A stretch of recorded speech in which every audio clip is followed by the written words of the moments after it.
In the mid-19th century, Britain fought a brutal and bloody war against Russia in the Crimea.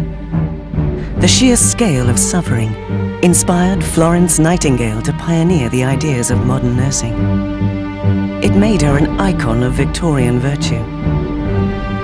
But the cult of the Lady of the Lamp has cast a shadow over another hero, one of equal stature and significance. This forgotten angel of the Crimea was a doctor who became a legend among British troops at the front line.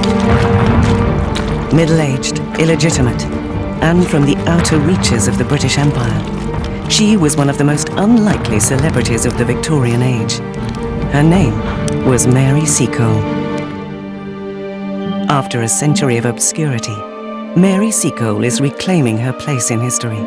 This is the story of how a woman from Jamaica won the hearts of the British public.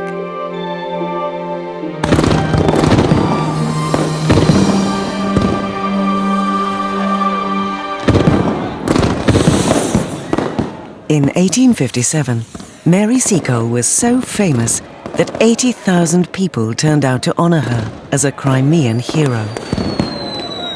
At the height of her fame, she published her memoir, The Wonderful Adventures of Mrs. Seacole in Many Lands. It was a page-turning romp, and the first autobiography by a free black woman in the British Empire. I was born in the island of Jamaica, sometime in the present century. I may well be excused given the precise date of this important event. But I do not mind confessing that the century and myself were both young together and have grown side by side into age and consequence. Mary Seacole was a Creole, the term used for anyone born in Jamaica. At the time of her birth in 1805, most Jamaicans worked as slaves for their British masters. But Mary, like her mixed-race mother, was born free. I am a Creole and have good Scotch blood coursing in my veins.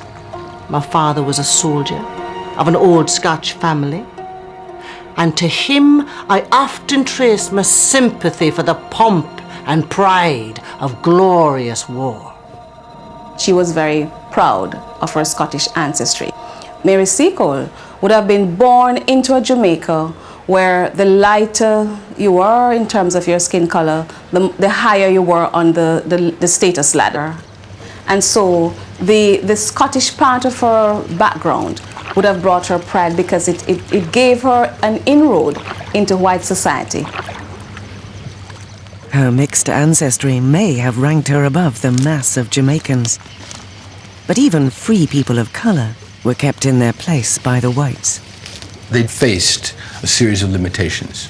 They couldn't vote, they couldn't participate in public office. If they went to church, they had to pray in a different pew. When they were buried in a separate burial ground. When they went to the theater, they entered by a different door. So their connection with the white community, even though they had familial connections with the white community, was often difficult, often problematic. Among the few occupations open to free coloreds were those catering to whites.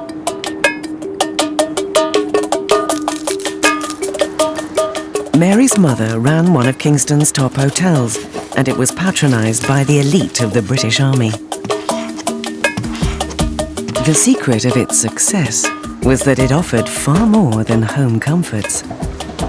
Mary Seacole and her mother were doctresses, women who had a knowledge of herbs, of local indigenous medicine, could cure various illnesses, at a time when some trained medical doctors didn't have a clue about tropical diseases.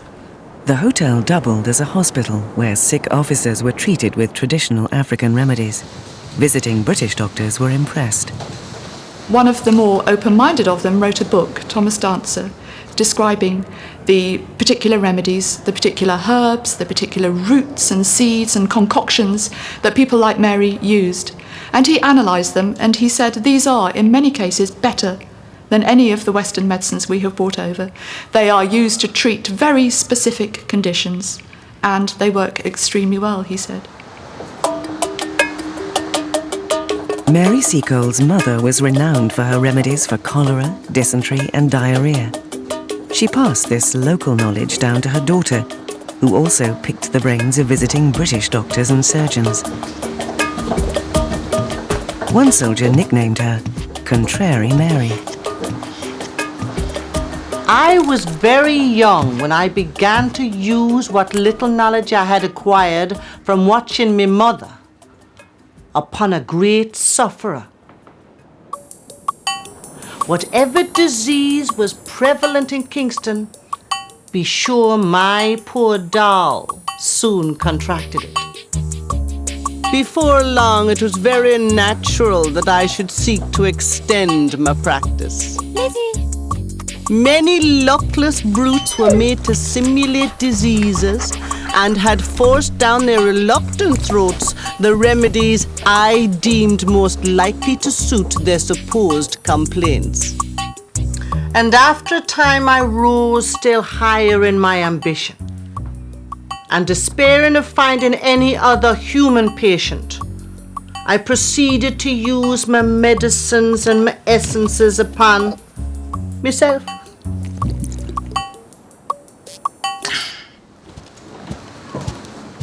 The precocious child matured into a fully fledged doctress and hotelier in a new Jamaica. The status of a free person of color was changing.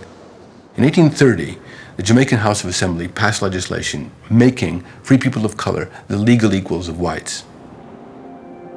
Mary was able to do what her own mother could not, and marry her white lover. In 1836, she accepted the hand of an Englishman from a respectable naval family from Prittlewell in Essex.